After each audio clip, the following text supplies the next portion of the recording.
After serializing for 11 long years, Attack on Titan is scheduled to release its final chapter this April.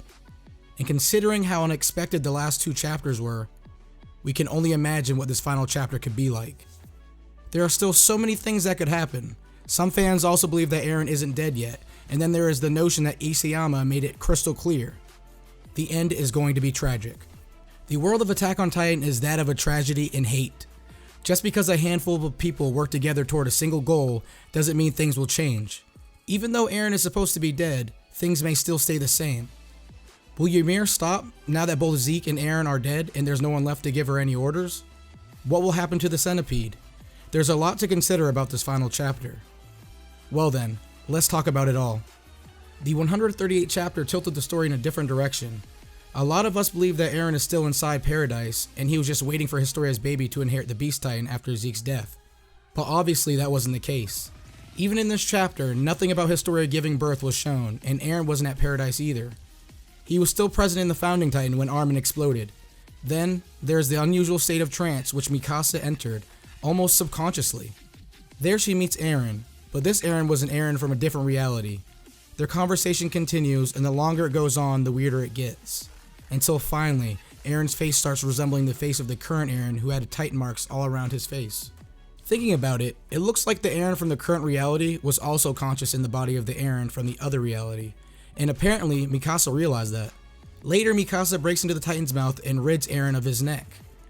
When this is happening, both Mikasa and Eren are conscious in the same state of trance. Eren's neck is severed, and Mikasa says goodbye all the while kissing the almost dead Eren. Eren dies in reality, and he also dies in the other trance-like reality. He probably woke up as the 11-year-old Eren, who just woke up from a long dream, and this solves the mystery of the first chapter. Now, whatever happens next in this last chapter, even if Eren is brought back to life for some reason, I don't think he'll be conscious because that would ruin the meaning of the dream from the very first chapter. Now here's another thing, when the Centipede turned every Eldian at the site into Titans, what if that turned all the Eldians in the world into Titans as well? But of course, that's just a superficial speculation. The smoke only affected the Eldians that were present at the site. However, what concerns me is that the Centipede is still very much alive, and he can still bring about an end. So the first major component of the next chapter is the Centipede. Now, for the characters who survived the 138th chapter, we still have both Mikasa and Armin. Captain Levi is alive too. And then there are the 4 Titan shifters, Reiner, Falco, Annie, and Peak.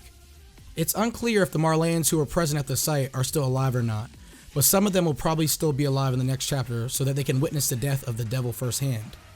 There's Ymir too, but her essence is that of a slave, and now that there is no one to give her any orders, she might move back to the realm of the past. However, her smile in the 138th chapter concerns me. Did Eren give her another order that we don't know of yet? If Grisha saw the ending and the memories of the future Eren, then he could only see up to the point where Eren dies, and yet he still very much saw everything ending as a tragedy. But considering the 138th chapter, the ending is still a little off from being called tragic. I'd say it's more of a bittersweet ending, and we only have 1 chapter left, which is exactly why it's the aftermath of Eren's death that concerns me. Eren always knew it was only a matter of time before he dies, so it is still a bit early to assume he has done everything he wanted to. There has to be a catch, otherwise the next chapter is also going to be bittersweet like the previous one. The other Titan shifters aside, I think making Captain Levi live through the ending is a disrespect to his brilliant character. No one wants to continue living after losing everything. Throughout his life, he has always lost people important to him.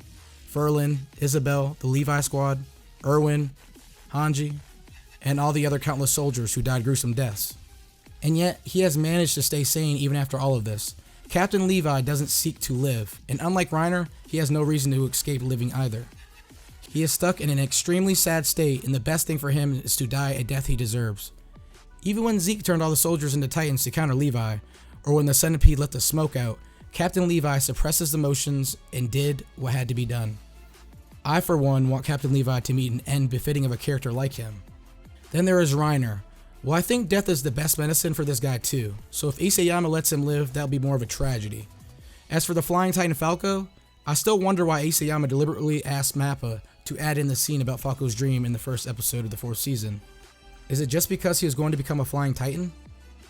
Well, now that there's only one chapter left, I don't think Falco will be the key element in this final chapter, but we can't rule him out just yet. Then there's Historia's baby. For better or worse, Historia's baby would finally be born in this final chapter.